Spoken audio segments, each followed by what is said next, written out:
Не только среди войнахов, среди многих народов, и мы знаем историю и Советского Союза, и Российскую Федерацию, которая была до Советского Союза. Многие земли передавались, участки передавались, районы передавались. Вот эта проблема с Крымом тоже передавалась, она была создана еще в те советские времена.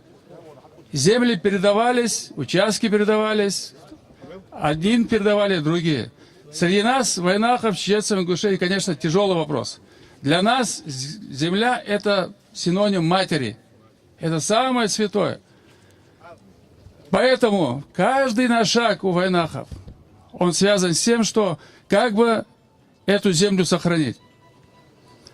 Решение, когда такие решения готовятся, их надо согласовывать по войнахскому обычаю, по традиции, со своим народом. Если это брат передает землю брату, он должен согласовать со своей семьей. Если тейп передает другому тейпу, он должен согласовать со своим тейпом. Вдруг кому-то эта земля, это нужен, кому-то нужна вода, как не хватает воду, кому-то не хватает леса, кому-то не хватает еще чего-то. Но это надо согласовывать. Нельзя в таком экстренном порядке эти решения принимать. Я за чеченскую сторону не говорю, они вопрос согласовали, у них там негласие, так оно и есть. Но я сегодня хочу сказать, что как первый президент, руководство республики сегодня совершило ошибку. Надо было этот вопрос согласовывая, надо было этот вопрос согласовать с народом, подготовить народ. И мы бы сказали, пожалуйста, почему нет? Если это так вопрос стоит, давайте мы этот вопрос решим. Но так не делается. Даже когда женишься, когда девушку сватаешь, какой вопрос надо провести, какую политику надо провести, чтобы девушку привести к себе домой? Это же целая процедура. А у нас такая тяжелая процедура провелась вот так. Поэтому я считаю, что нужно этот вопрос, все наши действия, понятно, что вы переживаете. Все мы переживаем. Я много соглашений подписывал. Вы помните, в течение и Северной Осетии подписывал, и с Жохар Мусаевичем Дудаевым подписывал, и с другими подписывал.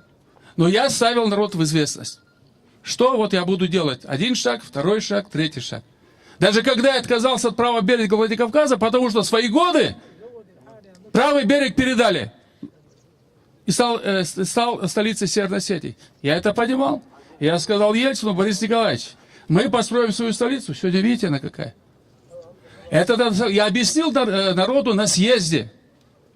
В съезде народов Ингушетии я объяснил, что я вот такое решение принял, и меня съезд поддержал, и поэтому мы вот сегодня строим эту столицу. Я считаю, в этом ошибка.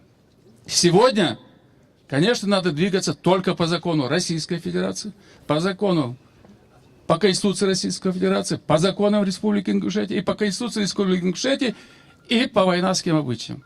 Я что предлагаю? Вы уже показали, что вы любите свою родину, что Ингушетию, свою землю. Вопрос, сколько все это будет продолжаться. Я вам предложил, как первый президент, создать оргкомитет.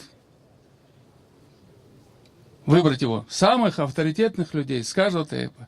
Чтобы этот оргкомитет работал с руководством, с органами власти Республики Ингушетия и органами. И информировал всех нас, что они, как они продвигаются, как снять этот вопрос. Чтобы наше население снять эту тревогу. Вот так, я считаю, делал это Болбин.